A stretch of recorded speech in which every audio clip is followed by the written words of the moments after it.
Good morning everybody student.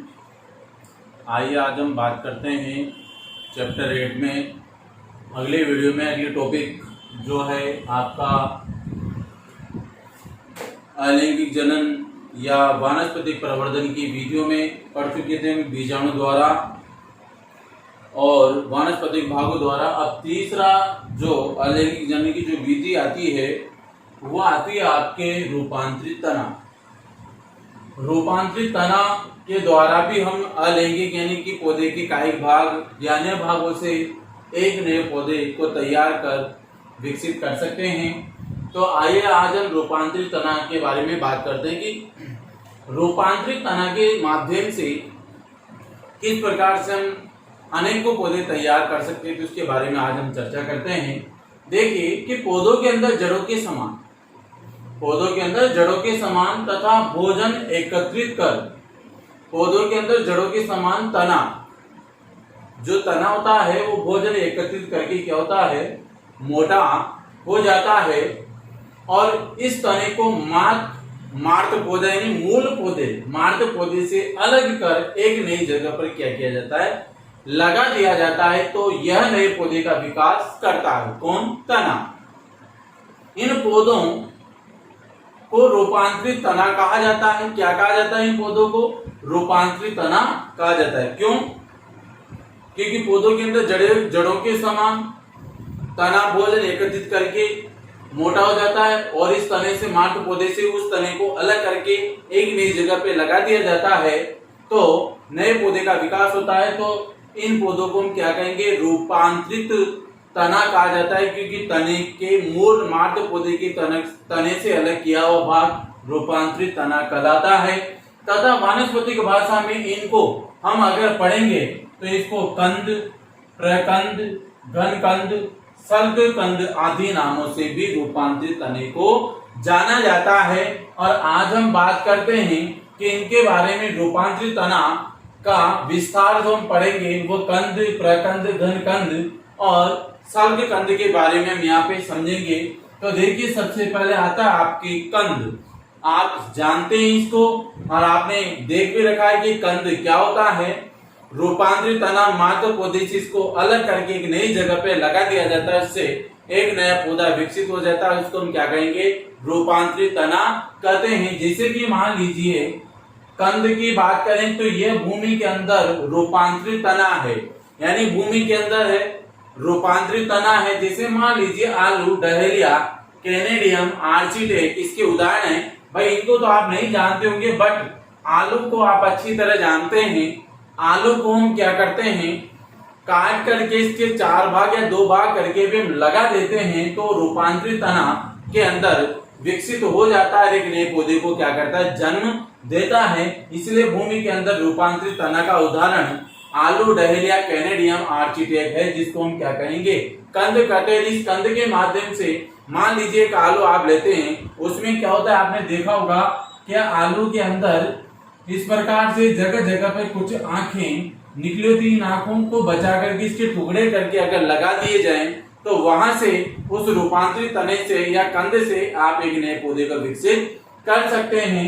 इसके बाद हम बात करते हैं प्रकंद के बारे में कि प्रकंद क्या है और ये किस प्रकार से विकसित होता है। तो देखिए जब तना परिवर्धित होकर, यानी किसी भी पौधे का भी बात करेंगे इसमें, कि जब तना परिवर्धित यानी कि विकसित होकर भोजन संग्रह करने लगता है, क्या करने लगता है, भोजन, तो उसे हम क्या कहेंगे, प्रकंद कहते हैं। क्योंकि विकसित हो गया भूमि के अंदर और भूमि के अंदर विकसित होकर क्या करने लगा, वो भोजन संग्रह करने लगता है, तो उसे हम क्या कहेंगे, प्रकंद कहते हैं। इस प्रकंद के में क्या होती है, कलिकाएं होती है, जिससे क्या होता है, पौधा तैयार हो जाता है। तो इसमें क्या होता है, जिसे मान लीजिए कि अदरक, हल्दी, केला, बांस, जलकुंभी, मोथा एक प्रकार का घास है, कमल, एस्परजिलस, ये कई प्रकार के पौधे हैं जिनके अंदर क्या होता है कि इनका तना परिवर्तित होकर भोजन संग्रह करके प्रकंद कहलाता है। और इस प्रकंद में क्या होती है, कलिकाएं होती है,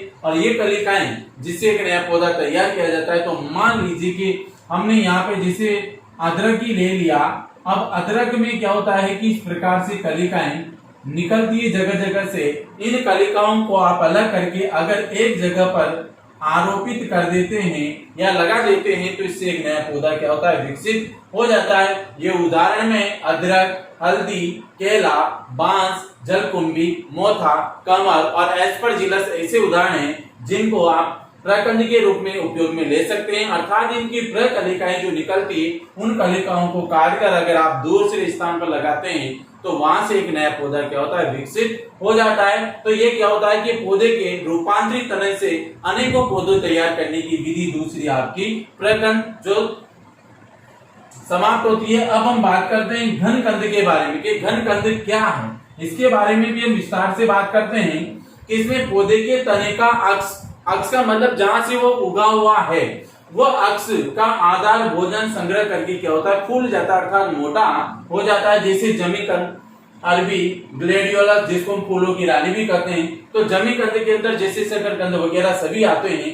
तो क्या होते हैं, उनका अक्ष उसी स्थान पर जहां पर वो उगा हुआ है उसी स्थान पर क्या होता है, फूल जाता है भोजन संग्रह करके, ऊपर पत्तियां होती है।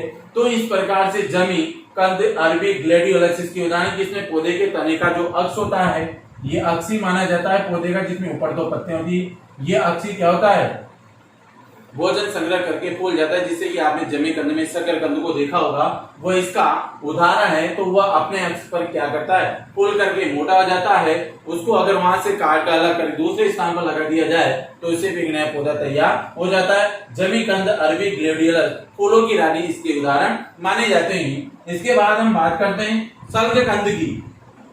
यह जैसे आपने शल्गकंद में देख रखा होगा लहसुन, प्याज जिनके ऊपर शल्ग यानी छिलके पाए जाते हैं, यह भूमि का तना है। इसमें तना तस्तरी में आपने देखा होगा, जैसे कि मान लीजिए कि प्याज इस प्रकार से प्याज होता है, ये तस्तरी नुमा संरचना में विकसित होता है यानी चपटा, तो इसको हम तस्तरी नुमा बोलते हैं। तो इसमें यह भूमि का तना है, इसमें तस्तरी के समान होता है तना यानी कि प्याज या लहसुन।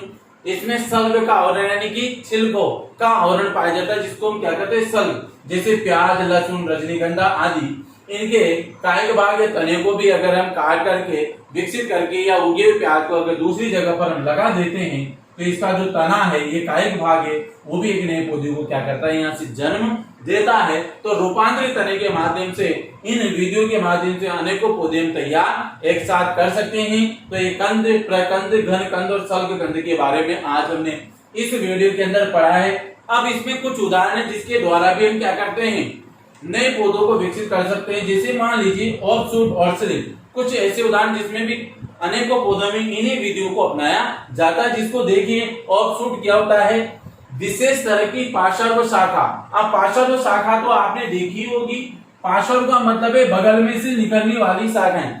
जैसे मान लीजिए विशेष तरह की पार्श्व शाखा जो मुख्य तने के पास से रोजेट का मतलब, जैसे आप कंफ्यूज हो तो मैं आपको बता दूं, जिसे आपने देखा होगा रोजेट का मतलब इस तरह की शकल, खजूर के अंदर आपने इस तरह की शकल निकलती हुई देखी होगी, तो इसको रोजेट जैसी शकल हम बोलते हैं। ये खजूर है, उगा हुआ है, ये रोजेट जैसी शकल इसके अंदर से निकलती है जिसे तेज धार वाले चाकू से यहां से हम अलग करके और एक अन्य जगह पर प्रसारण के लिए यानी उगने के लिए लगा दिया जाता है।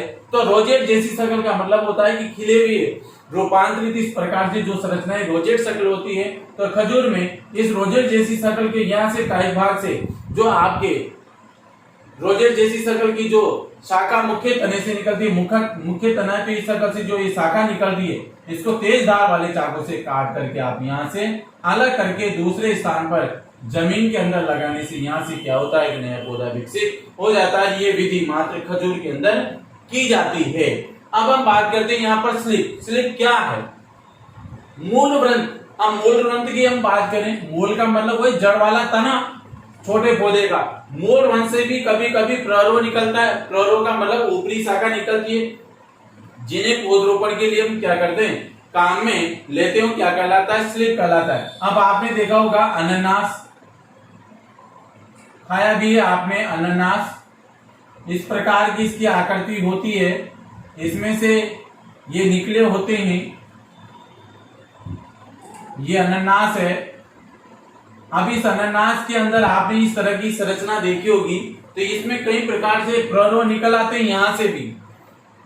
यानी मूल रंध्र से, हम तो ये फल की बात करें पर इस पौधे का जो अगर तना है या पौधा है तो वहां से इस प्रकार की संरचनाएं साइड में से निकल आती है, जिन्हें पौध रोपण के लिए हम काट करके क्या करते हैं, काम में लेते हैं। इससे एक नया पौधा क्या करते हैं, विकसित कर लेते हैं। ये विधि स्लिप वाली विधि जो अपनाई जाती है अनानास यानी पाइनएप्पल के अंदर अपनाई जाती है। तो आज हमने इस वीडियो के अंदर बात की है प्रवर्धन वाला जो चैप्टर है, रूपांतरित तना यानी अलैंगिक जनन की बीजाणु, और बीजाणु के बाद आपने पढ़ा था इसमें वानस्पतिक भागों द्वारा, और तीसरी विधि थी हमारी रूपांतरित तना द्वारा। तो रूपांतरित तने के अंदर आपके 4 भाग हैं, कंद, प्रकंद, घन कंद और सल्कंद, और अन्य जो विशेष टॉपिक थे ओवशूट और स्लिप के बारे में। ओवशूट जो संरचना है या इसकी जो तना है, इससे जो प्रजनन या अलैंगिक प्रवर्धन किया जाता है खजूर के अंदर किया जाता है, और स्लिप द्वारा जो मूल रंग से जो शाखाएं निकलती है उसका प्रवर्धन अनानास यानी पाइनएप्पल के अंदर किया जाता है। आपको वीडियो अच्छा लगा होगा, इसको सब्सक्राइब करें, लाइक करें, और अगर कोई चीज समझ में नहीं आती है तो आप मुझसे